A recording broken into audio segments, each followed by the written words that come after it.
Hey guys, Shaba TLK here, and we're back with with the next episode of the series, analyzing this wonderful script from The Lion King 2. Um, if you haven't already, I would recommend watching my previous videos so you know what's going on, and also if you have some questions answered. There's a lot of wonderful material in the script, and I cannot wait to continue. So in the last video, we ended off with Aisha right here, um, chasing after a herd of antelope. Meanwhile, Vitani and Nuka have lit some sticks with fire, and who knows what we're going to do with it. If you've seen The Lion King 2, you should know. But we're going to see. All right, see how this plays out. On to the new pages, starting with page 31 of the 88-page script. Timon and Pumbaa, who dodged the thundering feet meanwhile. Then Aisha skids to a halt, eyes going wide in surprise. Timon, what are you doing here? The meerkat gulps guiltily at being caught. He thinks fast. Shopping. We thought a nice felt for the den. Outraged as the truth hits. My father sent you. After he promised to let me do this on my own, he lied. So again, this is very similar to what happens in the final cut of the film. No, he just doesn't want you to get hurt. I should have known he'd never give me a real chance. Fine, if Simba won't give her a chance, then she'll make it on her own. Her own. She turns, heading away from the herd, vanishing into the pasture dry grass. Timon and Pumbaa try to follow. Hey, wait, come back. They chase, but are instantly swallowed by the tall reeds. They can't see anything and are forced to give up pursuit. Timon, somebody's got to tie a boomerang around that kid's neck. That's a little bit interesting wording. They actually changed that to, as you know, somebody's got to get a beeper for this kid.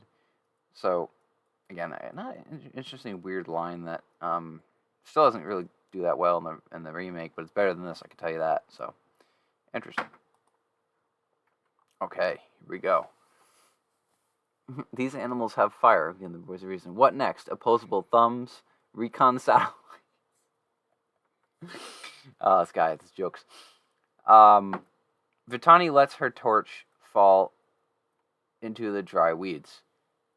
The dry grass poofs into flame. On the opposite side of the field, Nuka is happy to lose his torch. Fire begins to smolder as he shoulders his AK-47. His claymore mines are nature underline question mark. He's like talking about the. I love it. I love how he's questioning this. It's great. And we're back to Aisha, as Aisha continues to race through the grass that's taller than she is. She peers through some reeds to see an antelope standing, its head pivoting wildly. There's something wrong. It's actually an animatronic T-1000 from the future. Ooh. I love it. It's funny. Anyway, boom. The antelope takes off like a rocket. It's actually a subcompact thermal.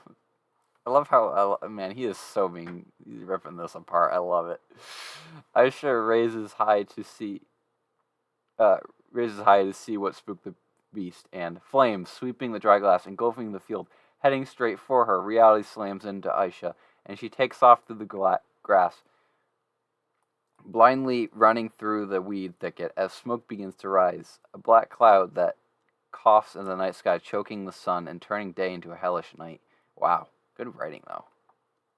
Whoever wrote the script, there's some issues, obviously, with it, but, man, they can write. It's their scriptwriter, of course. On Pride Rock, Simba and the others see the rolling black smoke. No, Aisha! He sprints off in a mad, wild charge to save his daughter. Nala and the others trying to keep up as Aisha, is shucking and jiving to avoid the wall of death, and breakdancing, jitterbugging them. Great. Man, this guy's jokes. Sorry, excuse me, I got a cold. But man, these guys' jokes are hilarious.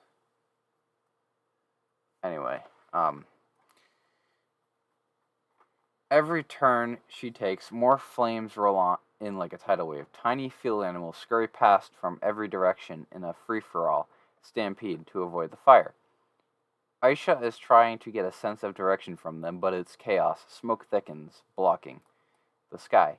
Where Zazu is flying, trying to spot the princess. No way. Not in this black mess. The choking cloud forces him down where Simba is running, trying to find a way into hell. We're on page 33. Welcome, Simba. God, this guy and his jokes, man. The lionesses scatter. Everyone. I can't, that joke. Everyone looking for a way to help. Man, he's ripping the script. I love it. Aisha, hacking on the smoke, she's lost, disoriented in the bedlam. The roar of fire is deafening now.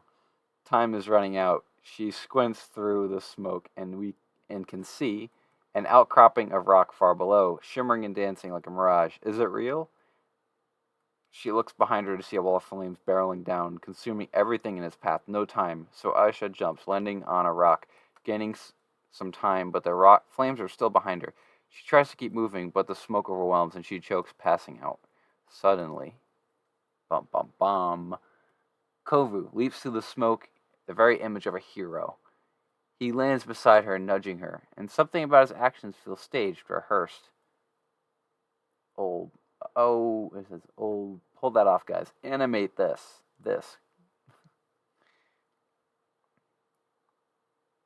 Oh, pull that off, guys. Animate this. Oh, cool. They want him to he wants them to animate it so it is obvious that it's rehearsed. But it doesn't matter. She's out cold. He licks her face. She moans. Okay. Passing out or whatever. Coughs, smoke chuffing deep from her lungs. She looks up through hazy eyes and she sees him standing there, surrounded by fire and smoke, a guardian angel in Lucifer's domain. Man, this person writing. She squints, not sure of who this is. He burrows under her, flinging her to his back like dead weight on a pack mule. The flames catch up as he runs through the fields, fire dodging their heels. A burning tree comes crashing down with Aisha still on his back. Kovu dives to avoid the flaming avalanche and goes down an embankment, stumbling into a marsh. Dramatic rescue scene. They jump in the mud. I love this guy's comments. The fire fizzles out at the water's edge. He dumps Aisha and collapses into the mire and gulps air in greedy breaths. Zazu sees them far below through the clearing smoke and flies off to tell Simba while in the marsh. Aisha is starting to come around. She looks wildly about. Where am I? You're safe in the Pride Lands. In the Pride Lands? No! Why'd you bring me here? Who do you think you are? He's too flummoxed to stammer an answer. She's riled and tries to move past him. He blocks her. I think I'm the one that just saved your life. Look, I had everything under control. Not from where I'm standing. Then move downwind. She moves left, he blocks. She moves right, he blocks left, right, left. Suddenly, it becomes a quirky little tango, one that we recognize from long ago. It hits Aisha at the moment. But before she can respond, Simba charges in. Aisha! Uh-oh. He hugs his daughter way too tightly, afraid to let her go. Like this way. Anyway, Aisha, father, how could you break your promise? It's a good thing I did. I almost lost you. No more hunts for you. Aisha tries to protest. Not ever. Her eyes turned to flint as she stares daggers at her father, who notices Kovu and growls, instantly going defensive. Kovu tenses, ready to strike. Nala, out of shot. Simba! Simba turns to see Nala on the ridge, Rafiki at her side. The monkey turns in mock indignation on Kovu. Reverse psychology. You! How dare you save the king's daughter? That was a terrible Rafiki impression, but okay. Continuing. Simba hesitates at the unexpected news.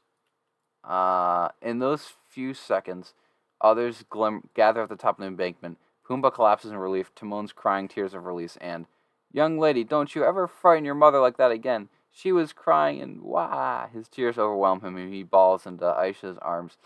Simba is eyeing Kovu suspiciously, trying to understand. Saved her, but how could an outsider ... I've left the outsiders. I am a rogue. I asked to join your pride. No, you were banished with the others. I was removed from your pride lands before your exile. Judgment has never been passed on me. I ask for it now. Am I to be blamed for a crime I didn't commit? Simba thinks he's been in a damn similar situation. Still, dash dash. Similar situation. Interesting. Anyway, Simba, you owe him your daughter's life. Again, Nala being voice of reason, as we see in the film anyway. There's the rub.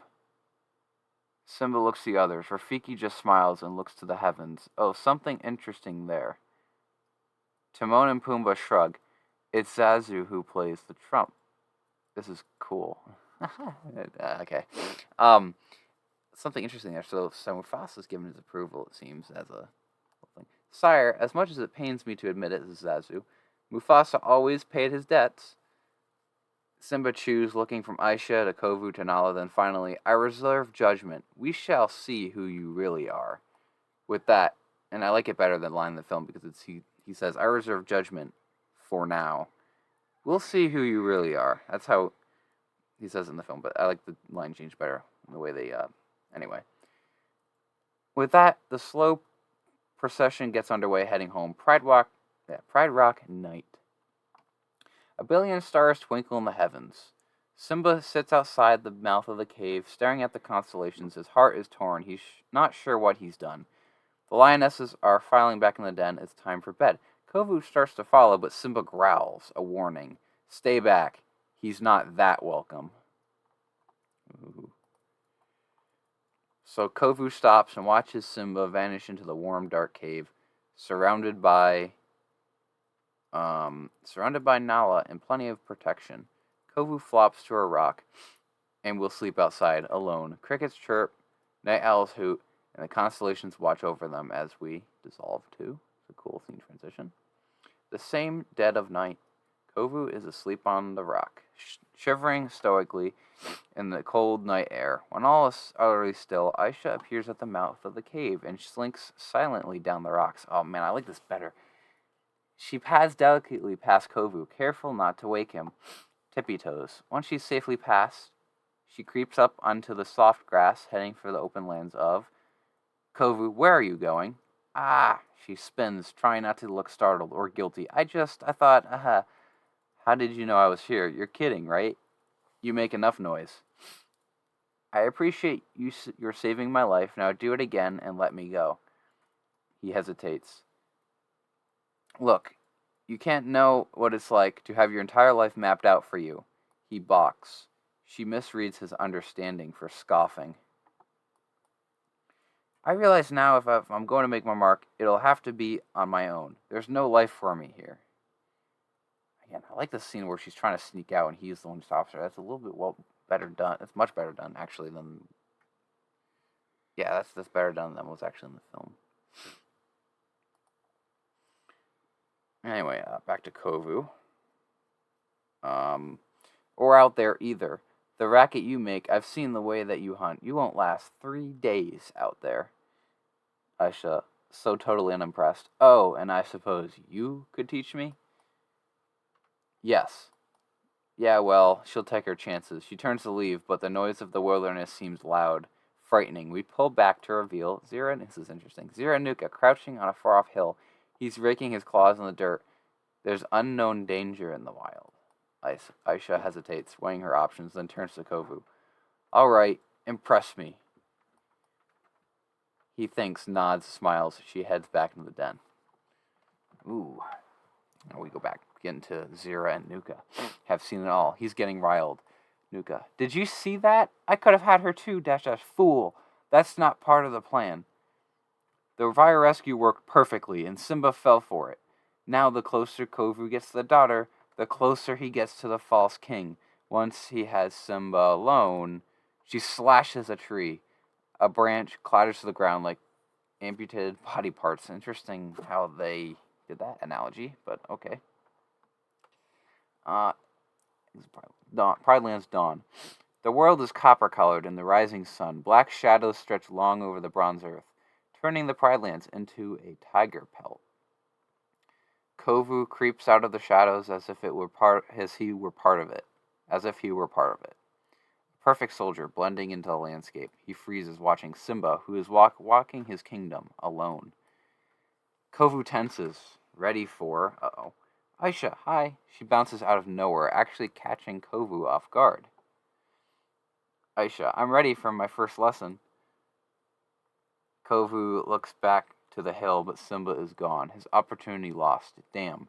Kovu sighs, nods, and we cut to Kovu walking the savannah. He pads along, listening to the racket coming from the underbrush all around him. Someone is out there, and they're not being very quiet. He sighs at his poor student and mutters, 3, 2, 1. Pow! Aisha pounces out of nowhere and slams into him. Kovu rolls with a tackle and somersaults over her, landing on top. Aisha pinned under him. She sighs in defeat, knowing, you could hear me, huh? Only a little. You're still breathing too hard. Relax. Feel the earth under your paws so it doesn't shift and make noise. She demonstrates, crouching low, settling paws into the firm ground. She mimics as best she can, and they begin to move again, crouched low, looking at each other from the corners of their eyes. They creep through the underbrush. Aisha's following Kovu's gestures. Under the branch, around the dry leaves. She's learning as they move faster, faster yet. Kovu takes the lead as they silently sprint over the crest of the hill and into the valley where, he nearly stumbles on Timon. Timon, don't eat me, please. I never really met your tyrant. I mean, Scar. I wasn't there that day. I had a headache. The sun was in my eyes. I like his line better words. Don't eat me, please. Please don't eat me. I never really met your tyrant. I mean, Scar. Oh, heck of a guy, a little moody, but, his funny comment is a little bit better in the actual final version. Kovu scowls. We're not sure what he's gonna do. Interesting. Then suddenly, Aisha catches up. Aisha, Timon, what are you doing here? Timon, big relief. This is the best smorgasbord in the Pridelands, but you don't call for a reservation, and yeesh. He gestures to the valley. It's covered in birds. They're all eating grubs, slurping worms, chowing down on Timon and Pumbaa's main course. They can't get any food without being, in quotes, birded, whatever that means. Timon, once word gets out about a place, get out of here, you scavengers, go on. So he's trying to shoo them away. Will they get to eat? What's going to happen with Kovu and Kiara's training? If you've watched Lion King, you might assume, but who knows if things have changed. So yeah, this is where we're going to stop for today. But anyway, again, please like and subscribe. Leave a comment if you're interested in anything within this that interested you. I like to talk. You can talk. Any questions you might have. And yeah, again, put that bell notification on because again, you can get notified when these episodes come out. And I'll see you guys in the next week when we continue our script. We are at page 40. This is an 88-page script, so we're about halfway done. But let me tell you, there's a lot of interesting material left. So, again, it might feel a little bit short this week just because last week's was pretty long because it was very in-depth. But yeah, we'll have more next week. So, thank you for watching. Again, please like and subscribe, and I'll see you guys in the next video.